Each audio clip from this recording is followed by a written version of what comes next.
Yo, what is up Smash players? In today's video, I'm going to teach you how to track the highest GSP. And all you need is a tracking character. Let me show you. You don't need no website because the Elite GSP website no longer works ever since a recent patch, and I never use that anyway because this is more accurate. So let me show you. All you need is a character that you do not play, okay? And this character will be your tracking character. Let me show you. My Joker is my tracking character because I do not play Joker. I am able to track the highest GSP because I know how far away my Joker is from the highest GSP. How do I know that? I know that from watching extremely pro players who grind Elite Smash. And there's actually one player in particular who we'll get to that has pretty much the highest GSP in the world and is very, very close to the peak. So maybe it's not the highest, but I rounded up what I assume is the highest. So basically, my Joker right now is at 8.3 mil. I know at all times 75,000 above my Joker is the peak. So it's like really like 73,000 probably, but I just rounded up to 75,000 so it's easy for me to track. So if you are watching this right now, you can go ahead and look at your Elite Smash cast and pick a character that is, you know, try to do one that's like reasonably high, but also one that you never ever play. Now this is important because you need a character you never play because it will always be the same distance to the peak. Let's say right now the peak is 8.4 million, which it is not. It is actually 8.375. Okay, you know what? It is 8.375 million because that is actually the peak right now. Now, if that increases by 5,000 to 8.38, my Joker is also going to naturally increase by 5,000 to 8.305. So whatever increases there are in your GSP when you're not playing them, it increases for everything, that includes the peak. So my Joker goes up, the peak goes up the same amount, so it is always 75,000 GSP apart. I hope that is perfectly and abundantly clear.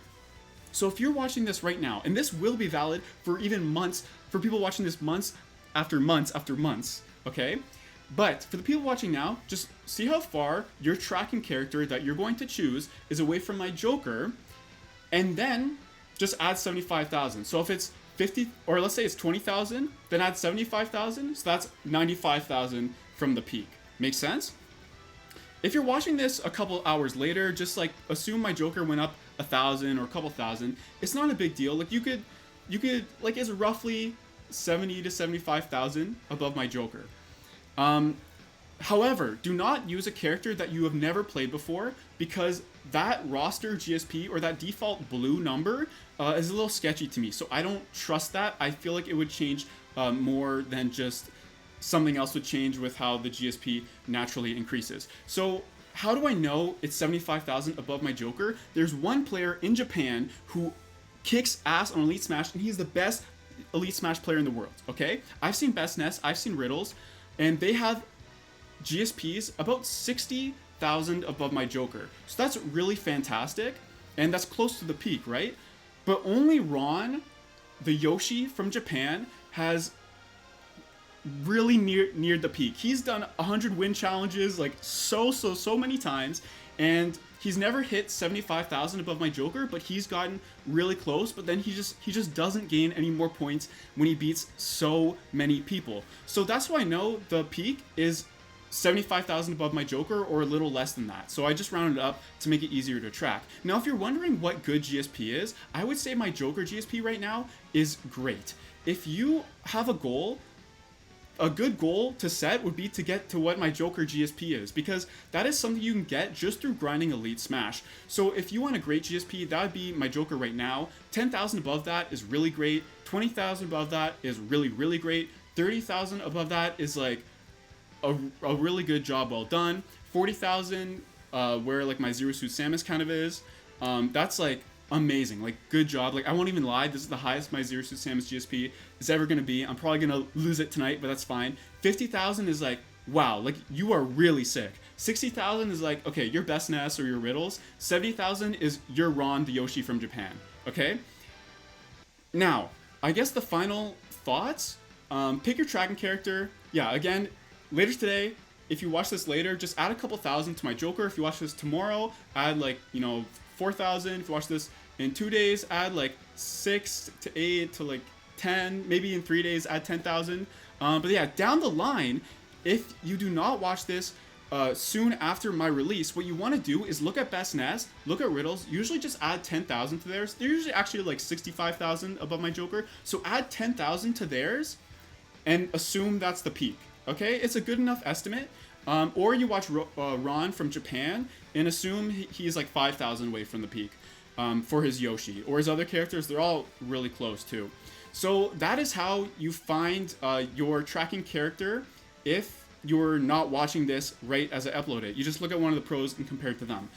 Some other final thoughts. If you want to know the Elite Smash GSP, like the GSP to get into Elite Smash, and that's how you ended up on this video, to be honest, to be blunt, it's really low.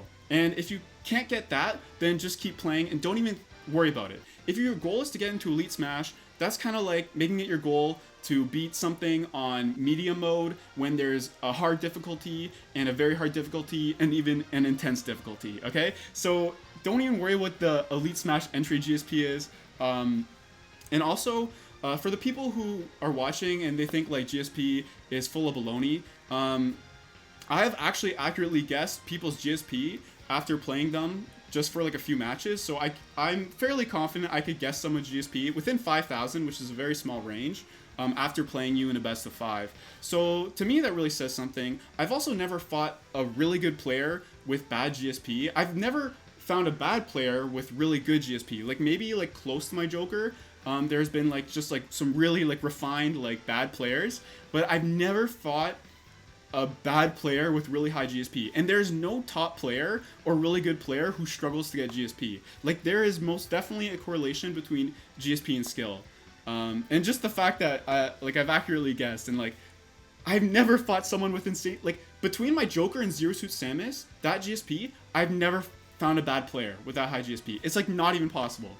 And yeah, at the same time, like I said, I don't see Tweak struggling to get GSP. I've never seen a top player struggle to get GSP. And I really think that's it. So if you enjoyed this video, let me know who your tracking character is going to be, how far away they're from the peak, and I just hope you guys just keep pushing through, never give up. Sorry if I told some hard truths, but if I don't tell you, who will? The only person you could deny this stuff to is yourself. If you enjoyed this video, don't forget to hit that DK thumbs up.